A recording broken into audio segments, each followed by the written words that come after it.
هو الله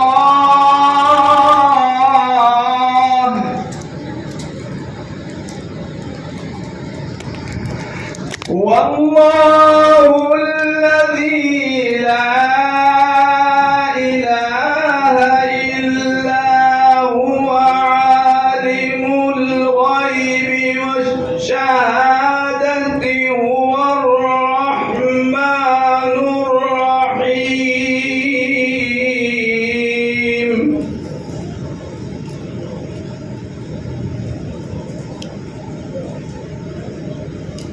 هو الله الذي لا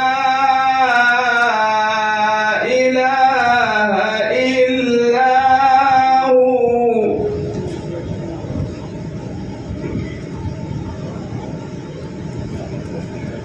هو الله الذي لا إله إلا هو الملك القدوس السلام المؤمن المهيمن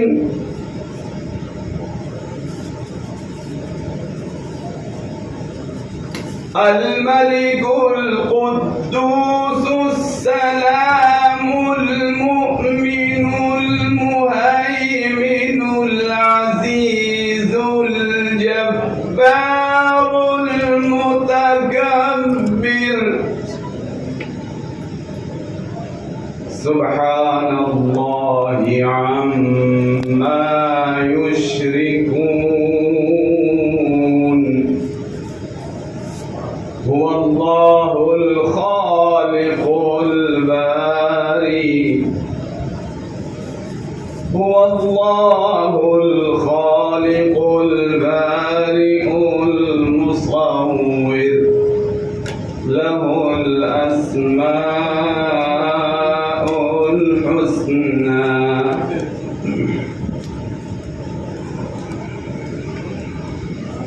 والله الخالق البارئ المصور له الأسماء الحسنى يسبح له ما في السماوات والأرض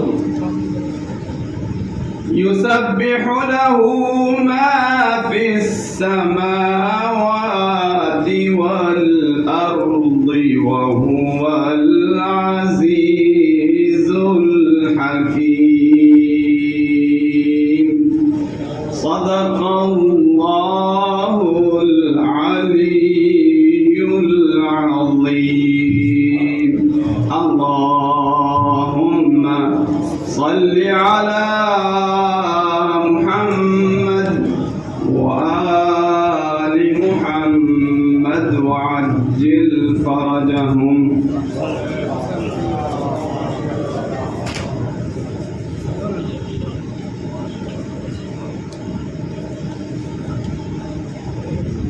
السلام علیکم.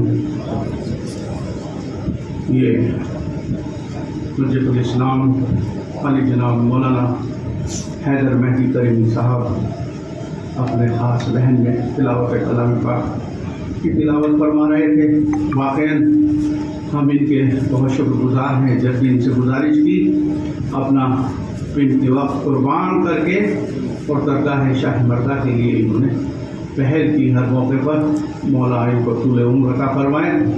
بہرحال ہمارے بہت سے علماء جو نیچے تشریف رکھتے ہوئے ہیں میں ان سے معذرت چاہتا ہوں. ایسا نہیں ہے. عزت اللہ کی عطا کردہ ہوتی ہے اور وہ مومنین کے لیے ہوتی ہے اور انبیاء و مرسلین کے لیے ہے. اور اپنے اس کلام کو مختصر کرتے ہوئے میں گزارش کروں گا حجت الاسلام عالی جناب مولانا سید عابد عباس صاحب قبلہ امام جماعت فریدی سے کہ وہ صدر جلسہ ہیں اور اس صدارت کو قبول فرمائیں اور ہمیں اجازت دیں تاکہ پروگرام کو آگے بڑھیں. صلوات بھیجیے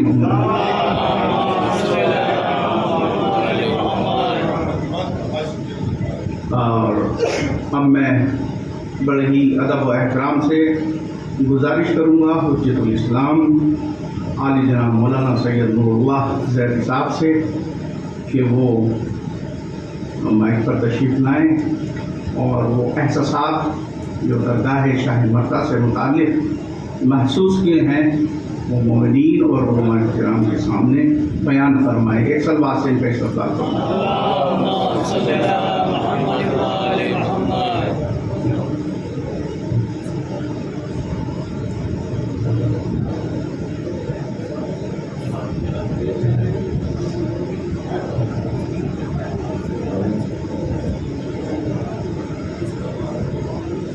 حاضرین جلسہ السلام علیکم. اعوذ باللہ من الشیطان الرجیم.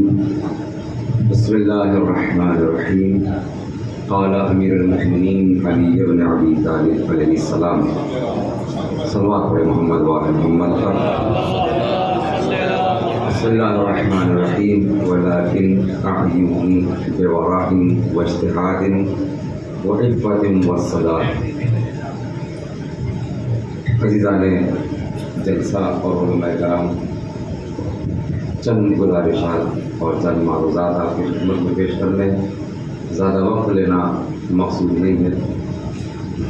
میں اپنی بات کا آغاز امیر کائنات امیر المومنین علی بن ابی طالب علیہ السلام کی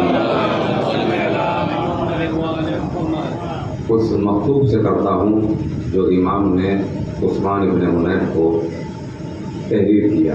کیونکہ جب کمیٹیاں یا کوئی عہدہ دیا جاتا ہے تو ان کے ذمے کچھ کام سپرد کیے جاتے ہیں جو اور واقعاً جو دین کا کام ہو وہ بہت اہم ہے.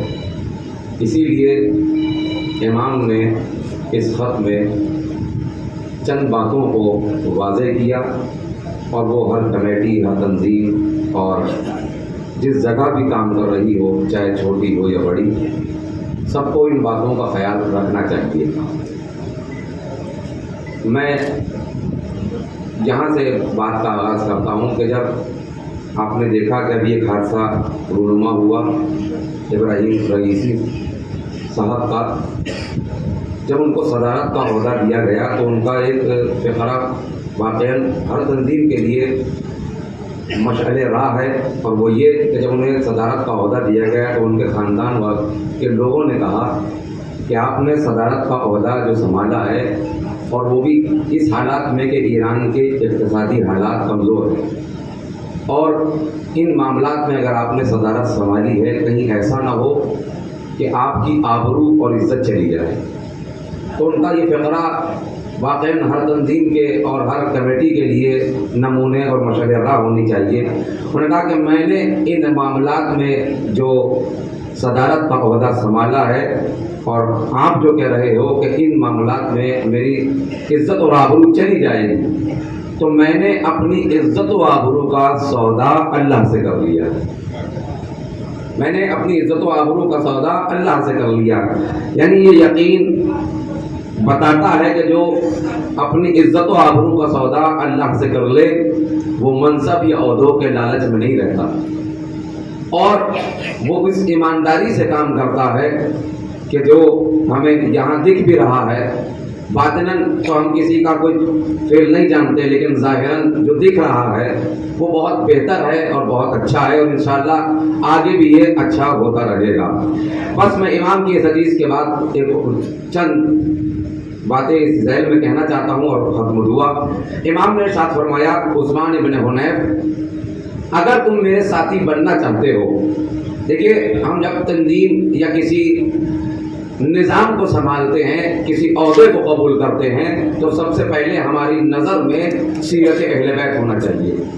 اگر سیرت اہل بیت ہمارے عمل میں نہ ہو یا ہماری تنظیم اور ہماری کمیٹیوں کے روش میں نہ ہو تو واقعاً نہ ہم دنیا کما سکتے ہیں اور نہ آخرت کو تو بھول جائیے گا. امام نے فرمایا عثمان ابن حنیف میں نے تمہیں جو عہدہ دیا تھا اگر تم میرے ساتھی بننا چاہتے ہو تو یہ ضروری نہیں ہے کہ تم 2